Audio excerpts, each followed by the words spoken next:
Since its publication in 2022, Mahagatha has sold over 50,000 copies, making it a national bestseller. The book chronicles the legends of the Puranas, making it a delightful journey that our readers have thoroughly enjoyed.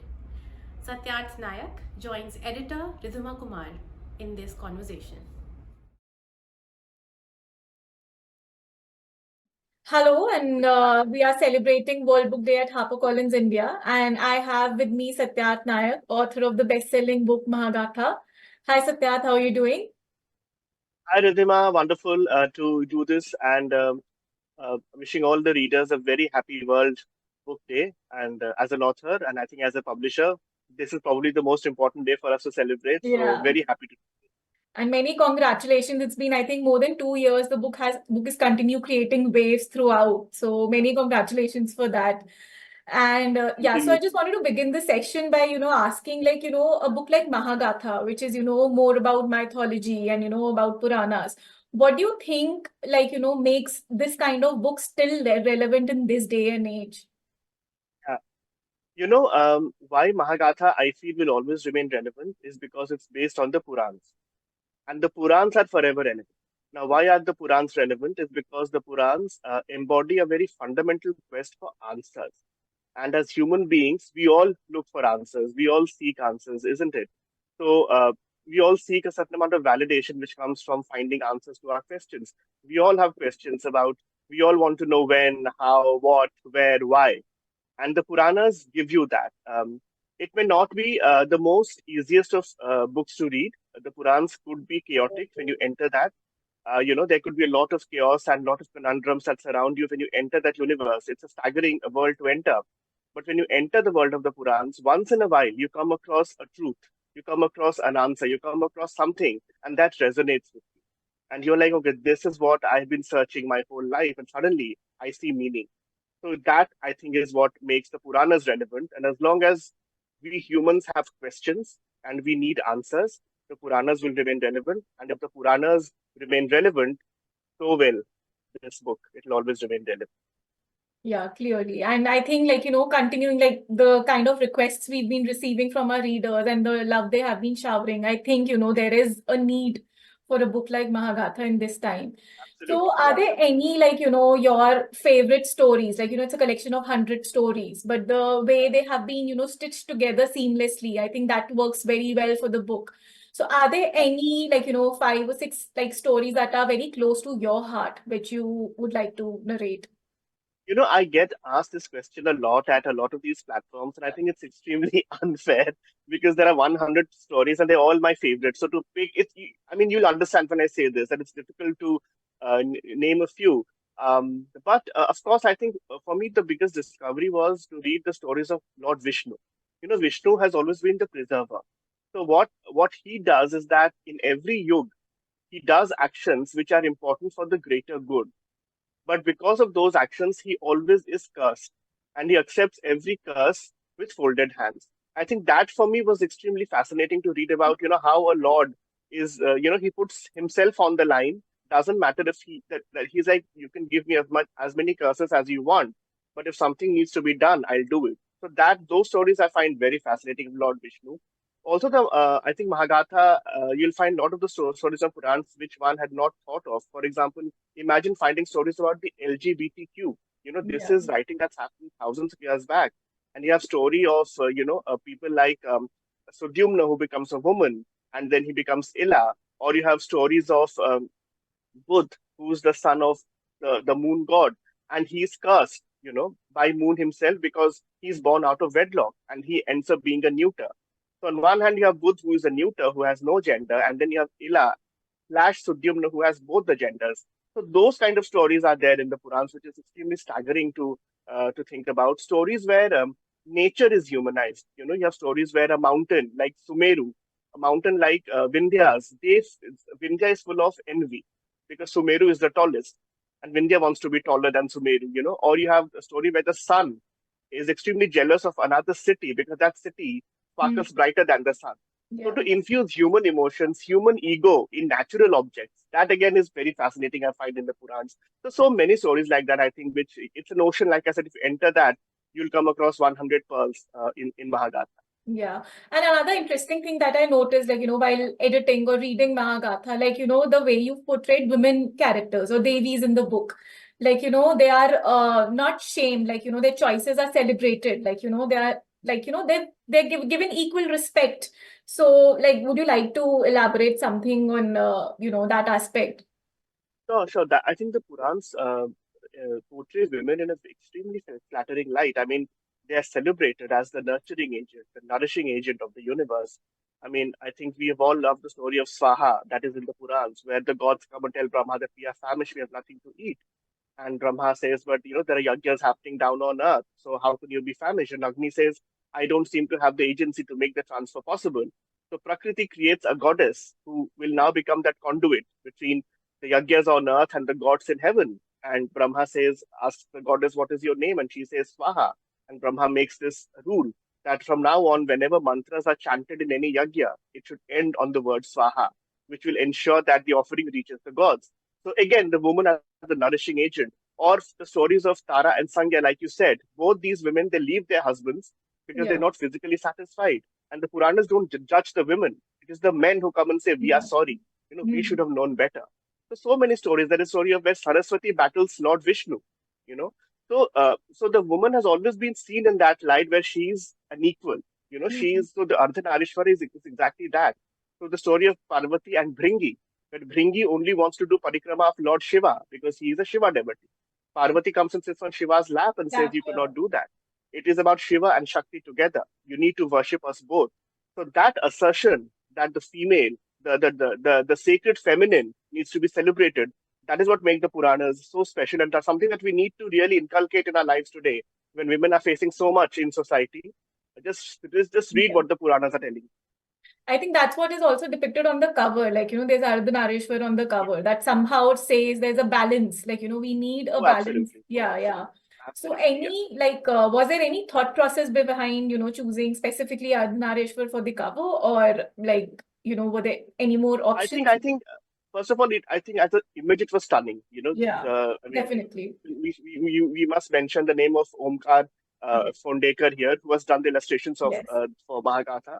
And I think out of the ones that he made, I think this one was something we all loved instantly, and it looked great on the cover. It also, like you said, it gives you a sense of duality on the cover. It gives you a sense of plurality. Yes. That this book is not just about one particular god or goddess, but about the entire universe. It's about both Shiva and Shakti, and everything in the universe is has a dual nature, whether it's good or bad. Asuras and demons, you have devas and daityas, so that duality is throughout the universe. So that I think is what makes Mahagatha cover so rich and so layered, that it is Yeah. about so much and not just one particular agent. Yeah, yeah. And like, there are, as you said, that, there are 100 stories in the book. So some stories, even as a child, I've grown up, hearing about them from grandparents or, from parents, from aunts. But there were some actually, hidden gems in the book. Like, I've never heard this story before. So are there some, like, were there some hidden stories which, while you were researching, like, were a revelation to you as well? Oh, absolutely. So many stories in Mahagatha I read for the very first time in the Purans. I mean, my whole idea of exploring the Purans was to find out stories like these. One that that one did not know of, and it was amazing to find this treasure trove of stories. So I think that is what you'll find, apart from, of course, stories that were very popular that we all have grown up Yeah. listening to. But there are so many in Mahagatha that is completely unheard of. So for a lot of readers, that has been a joyous discovery, to come across those stories. Like for me, I was fascinated when I read the story of Harishchandra and Varun. We all know Harishchandra as this very righteous man who did everything, who sacrificed everything for the sake of truth and for the sake of dharma. And yet, a prequel to that is the story of Harishchandra and Varun, the Lord of Water, and how Harishchandra tricks Varun. He tricks Varun because Varun wants to take away his son. So Hmm. suddenly you realize this man whom one thought was this, Yeah. this embodiment of truth and everything, could also had this other side as well, which also could be crafty, could also could be a certain amount of wickedness almost in the way he deals with Lord Varun. So that was a wonderful discovery for me. Also, then stories of there are so many stories that one can imagine a story like what else can I tell you about? Like where Shiva and Krishna actually come together and they fight in a battle. I mean, throughout Mahagatha, Shiva and Krishna, Shiva and Vishnu have this wonderful bromance going on between them, because they both are helping each other. One Yeah. helps the other to get the chakra, the other helps the other to get out of his misery when Sati dies. One helps the other when attacked by a demon. So they always have this romance, wonderful romance throughout. And suddenly at the end of the book in Dwapar Yuga, you see Vishnu and you see Shiv, Mahadev. They're standing against each other in a battlefield. So Yeah. that culmination was extremely fascinating. And stories of there are so many stories like that where you have gods coming against each other and fighting it out. So I think readers who have loved Mahagatha have loved this facet of the book as well. That they've discovered so many unknown stories in the book, which I think the story, for example, where Ram beheads Shambhuka, who is a Shudra. Yeah. And of course, that story has so many different interpretations. Lord Ram, you can say that he kills the Shudra because he was reading the Vedas, which was prohibited at that point of time in Treta Yuga. So what Ram did was something he had to do as the being the king of Ayodhya. That was his duty. But you And also that have somehow another also interpretation. humanizes Ram. Like, we've always seen him as Yes, the righteous king, prince, but then, exactly, yeah. exactly. But you can say that this also could be an example of caste oppression, where suddenly you're saying that the lower castes cannot read the Vedas. So there's so many interpretations out there. So I think these stories are what really make the book so fascinating. So, like, how do you, since you said that there are so many layers, there's so many interpretations to a particular story, and considering there have been so many versions of Puranas, Yeah. so like, how difficult or easy was it for you to, stick to one version, or stick to a version that is acceptable by all? Because Uh, there's so many layers to in a single it's individual difficult. story. Yeah, it's difficult to create a version that's acceptable to all because I think everyone will have their own interpretation and their own way of how they approach the Purans. In fact, even today, I get a lot of among all the love, you also get certain feedback where people disagree with certain aspects of the book. But that I think was natural because the Puranas are such it's a living tradition of literature. It's not something. It is not a book that only kind of allows one interpretation. It allows multiple interpretations. So everyone interprets it in his own way. And when that happens, you will have all kinds of agreements, disagreements about the book. That is what makes the book so interesting. And but like you said, for me it was important because when I began the book, I was very clear that it had to be a journey. It had to Hmm. be a journey. It had to be. It was not going to be a random collection of stories like a lot of books like these end up being. It had to be a journey across the yoga. It would begin with Satyuga and end in Kali Yuga. So there has to be a chronology. I was very Yeah. clear about that. I love chronology because it is like a journey. You start from point A. And You, there's an I end. take you Yeah. on a journey across every yuga. You meet the gods, the goddesses, the demons, the kings, the sages, and then you come to Kali Yuga. So for me, that journey was very important. And like you said, the Puranas, it's difficult to pin them down to one chronological order because time is cyclical in the Puranas. The yugas are all over the place. There is no such clear chronology as such. But for me, that was important. So I think what helped me were a lot of the certain markers in the Puranas, like the 10 avatars of Vishnu, or the way the Manavantaras are listed in the Puranas, how time works in the Puranas, or how the chronology of the Suryavanshi, Chandravanshi kings. So all of that gave me a sense of time. I could then Mhm. create a chronology, which is why so there could be a timeline that was created, and that I think has been the biggest USP of the book. Because Yes. what people are saying that while we are reading these stories, we are reading it as a timeline, as a cosmic chain of events. So suddenly our perspective widens, and you realize that every story is connected with each other. There is a past and there is a present, and that is what makes you connect the dots of mythology like never before. So that I think is what has been Mahagatha's biggest success, if I may say. Yeah. And like, as we're discussing about plurality and different layers. So, what I also noticed in the book as a whole, like, like we've grown up believing that, asuras are bad. Like, there's one good, there's one evil. Devas are good. But Mahagatha made me question that. No, it's not that. Yeah. Even gods are not untouched by insecurities. They do have their own Yes. insecurities. And, Yes. Yes. like sometimes gods also make mistakes. So Yeah. like, how did you tackle this, and would you like to elaborate on this a bit more? See, that again is fascinating about the Purans is that they are a completely gray zone. Nothing is black and white, good and Yeah. evil. In fact, the word evil doesn't even exist in the Purans because it is about ultimately karma and the consequences of karma. That is what it is. It's not about labeling One people as cycle good that's or going bad. on. Yeah, Yeah. exactly. So that is what it is. We talk about 50 shades of gray. The Purans have 5 million shades of gray. And that's what makes them so relevant and so, like you said, so relevant still because we Yeah. are a gray civilization. We are a gray bunch of people all over the world. So you're right. For example, when you look at Indra, while being the god of heaven, the Deva Raja, but he has always been very insecure of, losing his throne. There are stories where he actually enters the womb of a woman and tries to destroy the fetus. And the reason for that is that that fetus is predicted to grow up and to be his doom. So he does that. So imagine a god who actually attempts feticide because he doesn't want to lose his Yeah. throne. And on the other hand, you have a demon like, say, for example, Bala, who actually, when he sacrifices himself for the sake of the gods, when a Havan takes place, he sacrifices himself. And out of his burnt, charred body comes out the Navaratnas. So here is a demon who's supposed to be a Danav or a Daitya, and his body creates the miraculous gemstones that we today call Navaratna. So that is Mhm. the kind of duality that you see. Or a demon like Bali, who conquers heaven, but when Vishnu comes as the Vaman avatar and commands him, Bali bows down, and he's happy to do what Vishnu tells him to do. So you have these instances where suddenly you realize that nothing is sacrosanct, nothing is, set in stone. You have this fluidity, this duality, this complete, like I said, this complete chaos. So Mhm. sometimes you must question, what are the rules? Are there any rules that are operating here? Because suddenly everything is so fluid. But within that chaos, once in a while you come across one truth or one seminal learning, and that could just change your life. So that is what the world of Puranas really is, and that is what Mahagatha captures. So since you say that there are many shades of gray in Mahagatha, so how do you think have the readers responded to these shades of gray? Because as I said before, like we've grown up believing only in black and white, we've Yeah, not seen yeah, the yeah, gray zones. So yeah. how accepting has the reader been for these shades of gray? We have sold, I think, 50,000 copies. So I think extremely accepting, if Yeah. I think we can say that. But yeah, I think, like I said, for them, it is like you said, for you also, it was a discovery, na, to Yeah. realize suddenly that nothing is as set in stone Mhm. as one had imagined. So it's the same for the readers. I think every page is almost like an epiphany. You Mhm. realize, oh my God, actually, the demons could also be virtuous. Oh my God, Yeah. even gods can be vile. So Mhm. that discovery suddenly, and isn't that how the world operates around us? Yeah. That no one is really untouched by either good or by evil. We all have bits of fear.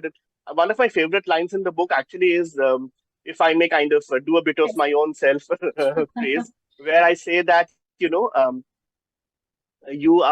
once in a while you are given a choice, and the choice is never entirely hell or entirely heaven. The road is paved equally with equal amount of heaven and hell. So that Mhm. equal amount of heaven and hell is something that is right inside us as well. We have an equal amount of heaven and hell. Of course, the degrees will vary with every person, but it is so that is what it is with the gods. And also, you may realize that, like people might question, but how can gods have these negative emotions? How can gods be jealous? How can gods be, how Exactly. can gods be have anything negative because they are gods? So then one interpretation would be that these are probably just, stories which are not exactly that actually happened, but maybe they are simply metaphors. They're Mhm. about telling you that this is what it is, that these are metaphorical stories where you're only supposed to take learnings from the Puranas. That these might not be seen in a historical context, but probably more in a mythological context, where you are just supposed to see the difference between the Puranas and the Vedas is that the Vedas are all the teachings, all the commandments. So how do you give that to the common man? So then the Puranas were created where you had those teachings being instilled in the form of stories. It was as simple as that. Because there's no better vehicle than stories to instill wisdom in Yeah. society.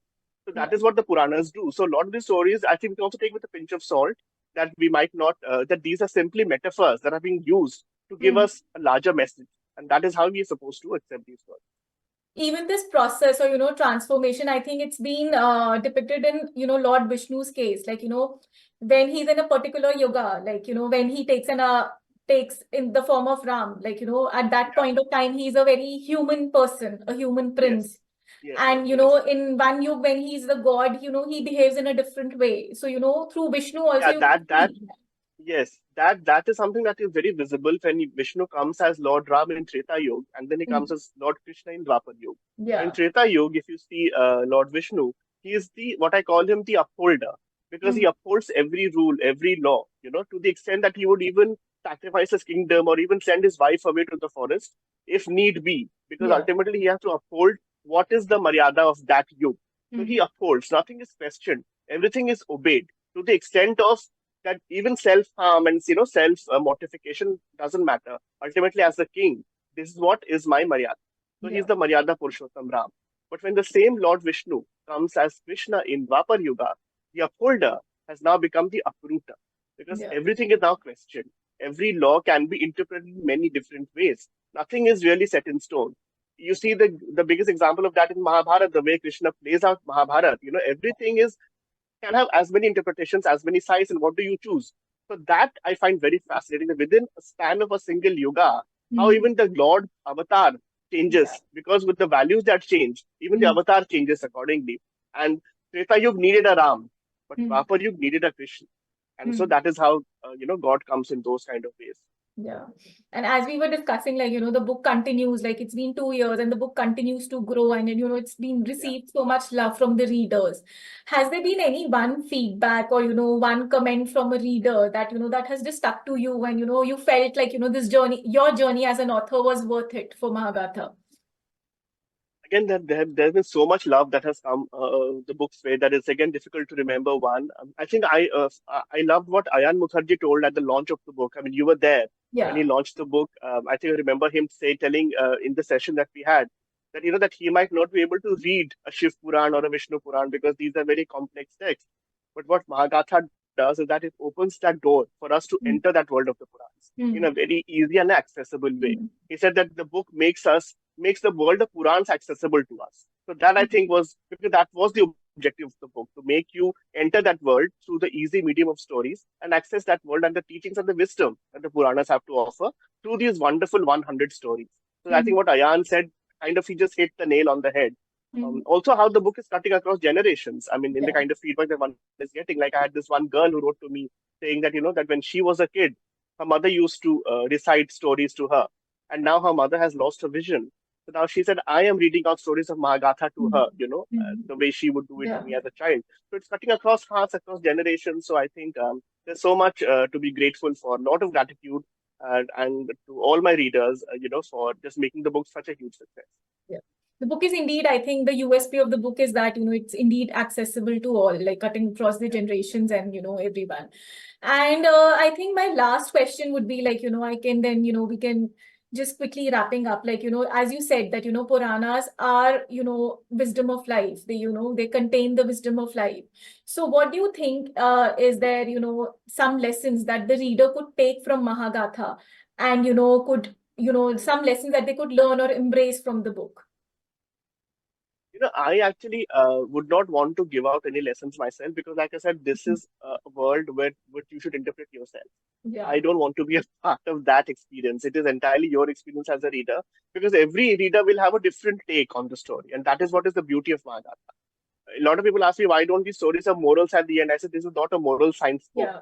This is a book of stories, but which I want you to read, and you should process it your way and take whatever wisdom that comes your way. That you may not agree with what my take is on a particular story. That is what is beautiful about not just Mahagatha or about Purans, but about Hindu thought. Hindu thought has always been about plurality. It has not never been about one central thought. Yeah. We are free to interpret things the way we want, and the Hinduism allows that.